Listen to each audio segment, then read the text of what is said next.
Maxwell's distribution law of speed. NV dv equal to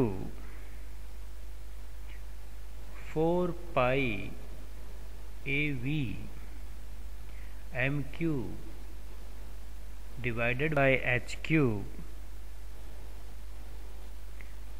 v square e की power minus beta mv square by 2 dv। यहाँ पर 4 pi a v m cube divided by h cube ये constant है।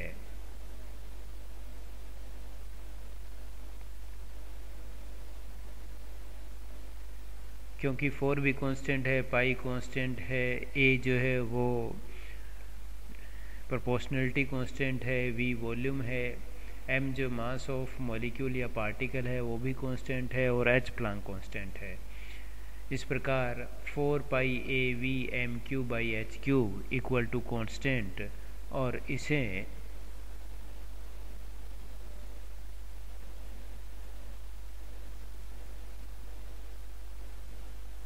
एक नए term b के द्वारा represent कर देते हैं।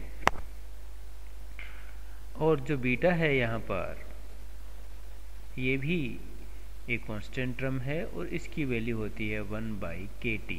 के बोल्ट्जमैन कांस्टेंट है और t जो है वो एब्सोल्यूट टेम्परेचर है।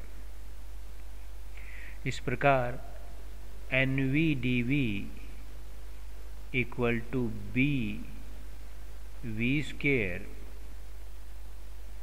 ई की power minus beta m v square by 2 and dv। इसे इक्वेशन नंबर 6 कह देते हैं। ये जो मैक्सवेल लॉ ऑफ डिस्ट्रीब्यूशन है, साथ में इसमें b की वैल्यू भी कैलकुलेट करेंगे। तो सबसे पहला पॉइंट कि इफ़ v इक्वल टू 0, यदि v की वैल्यू 0 है तो NV/dV की वैल्यू भी जो है वो 0 मिलेगी। इस प्रकार ऐसे मॉलिक्यूल या पार्टिकल जिनकी स्पीड 0 है उनकी संख्या जो है वो 0 होती है। सेकंड,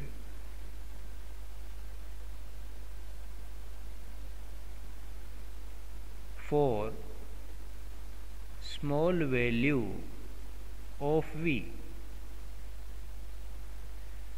तो उस सिचुएशन में mv square beta mv square by 2, जिसको mv स्क्वायर बाई 2 kT भी कहा जा सकता है,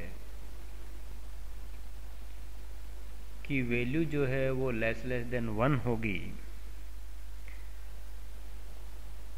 इस सिचुएशन में e की power minus beta mv square by 2 को नियरली 1 कंसिडर किया जा सकता है, जिसके कारण NV/dV जो है वो directly proportional to v square होगा। इस प्रकार कह सकते हैं कि जब स्पीड की वैल्यू कम होगी तो जो n की वैल्यू है वो पैराबोलिकली इंक्रीज होगी, क्योंकि यहाँ पर जो NV/dV है वो directly proportional to v square है। तो v की स्मॉल वैल्यू के लिए जो नंबर ऑफ मॉलिक्यूल्स है उनकी जो संख्या है वो वेलोसिटी के स्क्वायर के डायरेक्टली प्रोपोर्शनल टू होने से इनकी जो संख्या है वो पैराबोलिकली इंक्रीज होती है। For large value of v, इस सिचुएशन में beta mv square by 2 equal to mv square by 2 kT, इसकी वैल्यू जो है वो ग्रेटर देन 1 होगी। तो इस सिचुएशन में जो एन वी डी वी के फार्मूले में एक टर्म आती है बीटा ई की power minus beta m v square by 2। ये जो टर्म है अब ये डोमिनेट करेगी over v square, means n v d v का जो फार्मूला है वो है बी वी स्क्वायर ई की power minus beta m v square by 2 and d v. तो अब जो एन वी डी वी का जो फार्मूला है उसमें एक तो वी स्क्वायर टर्म है और एक ई की power minus beta m v square by 2 है। और जब v की वैल्यू बहुत ज़्यादा होगी, लार्ज वैल्यू है v की वैल्यू, तो उस सिचुएशन में इस v स्क्वायर के कंपैरिजन में e की पावर जो minus beta m v square by 2 है वो टर्म ज़्यादा प्रभावी होगी, ज़्यादा इफेक्टिव होगी rather than the v square. तो इस प्रकार v की लार्ज वैल्यू के लिए एन वी डी वी जो है वो डायरेक्टली प्रोपोर्शनल टू हो जाएगा e की power minus beta m v square by 2। तो जब v की वैल्यू बहुत ज़्यादा होगी तो जो नंबर ऑफ पार्टिकल्स की वैल्यू जो है वो डिक्रीज होगी एक्सपोनेंशियली, चरघातांकी रूप से नंबर ऑफ मॉलिक्यूल्स की जो वैल्यू है वो घटेगी। इस प्रकार यदि इसके लिए तीनों केस को एक साथ लेते हुए यदि ग्राफ प्लॉट करें तो वो ग्राफ इस प्रकार से मिलेगा, एन वी और v के बीच में ग्राफ प्लॉट करने पर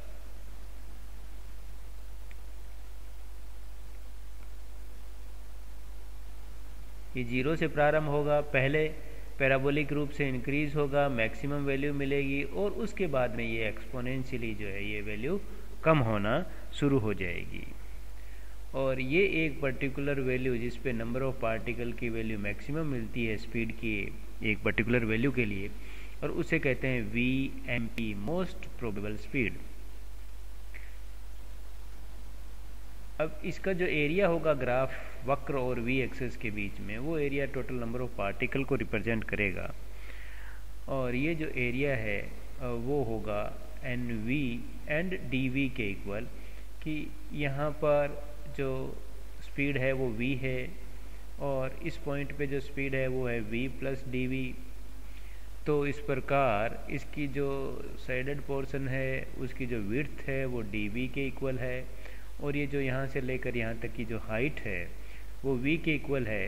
तो क्योंकि ये स्ट्रिप है, रेक्टेंगुलर फॉर्म में कह सकते हैं इसको, तो इसका जो एरिया होगा लेंथ इंटू ब्रेड्थ वाले फार्मूले से n v into d v के इक्वल होगा। अब जो कांस्टेंट b है उसकी वैल्यू कैलकुलेट करेंगे। कांस्टेंट b की वैल्यू कैलकुलेट करने के लिए टोटल नंबर ऑफ पार्टिकल्स जो है उसको प्राप्त करने के लिए एन वी डी वी को इंटीग्रेट करते हैं 0 टू इन्फानाइट, और ये total number of particle n के इक्वल होंगे। जितने भी टोटल मॉलिक्यूल्स हैं यहाँ पर n जो है वो टोटल नंबर ऑफ मॉलिक्यूल्स है। तो अब यहाँ पर एन वी डी वी की वैल्यू पुट कर दें, तो वैल्यू पुट करने पर v 0 to infinite v square e की power minus m v square upon 2 k t d v equal to n।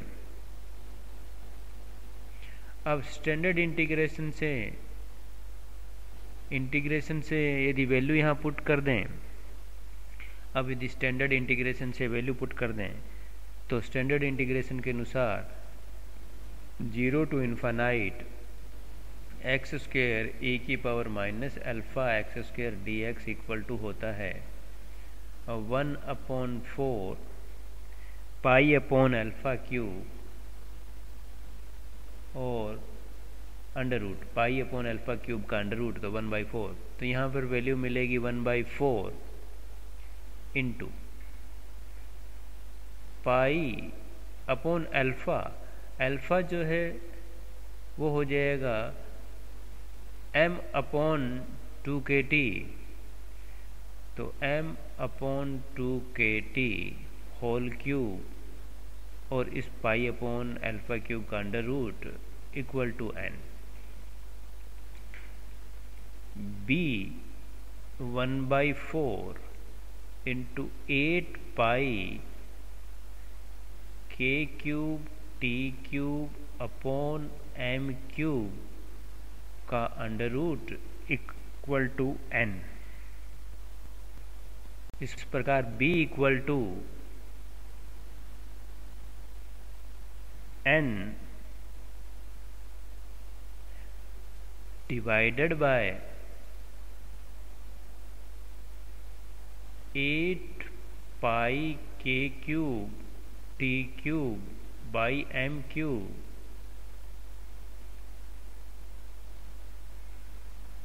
Into 4n into m³ divide by 8πk³t³ then under root equal to 4πn। Pi multiply और divide कर रहे हैं, m³ divide by 8, ये π³ हो जाएगा, k³ t³।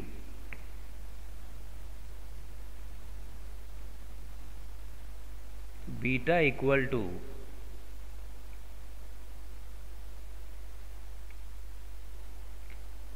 4πn m³ / 2πkt का whole cube then under root, और इसे 4πn m/2πkt होल पावर 3/2 के द्वारा भी लिखा जा सकता है। इस प्रकार NV/dV equal to 4πn m/2πkt whole power 3/2 e⁻⁻mv²/2kt and dV। इस प्रकार यह जो रिलेशन है वो मैक्सवेल के लिए स्पीड के लिए जो डिस्ट्रीब्यूशन लॉ है उसके फंक्शन को यह रिप्रेजेंट करता है। डिफरेंट टेम्परेचर में यदि हम ग्राफ प्लॉट करें तो किस फॉर्म में मिलता है, कैसे मिलता है, वो ज्ञात करेंगे। साथ में यहाँ पर यदि प्रोबेबिलिटी की बात करें तो PV/dV इक्वल टू मिलेगा NV/dV डिवाइडेड बाई n, और इसे प्रोबेबिलिटी कहते हैं।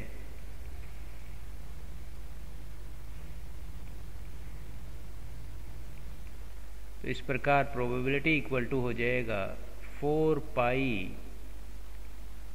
m/2πkt whole power 3/2 e⁻⁻mv²/2kt and dV। इस प्रकार PV equal to 4π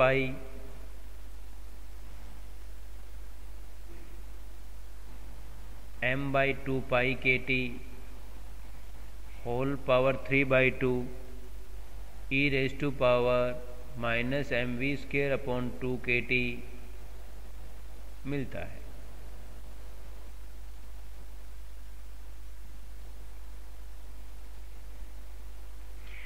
different temperature में ग्राफ प्लॉट करें तो वो ग्राफ इस प्रकार से मिलता है। NV और V में ग्राफ प्लॉट करना चाह रहे हैं। यहाँ पर किसी पर्टिकुलर टेम्परेचर T1 पे मान लो ये ग्राफ मिलता है, ये टेम्परेचर T1 पे ग्राफ है। अब एक दूसरा टेम्परेचर लेते हैं, वो T2 है, और उस पे जो ग्राफ है वो इस प्रकार से मिलेगा। एक और टेम्परेचर T3 और उसके लिए जो ग्राफ है वो इस प्रकार से मिलेगा। यहाँ पर T1 is less than T2 is less than T3 है।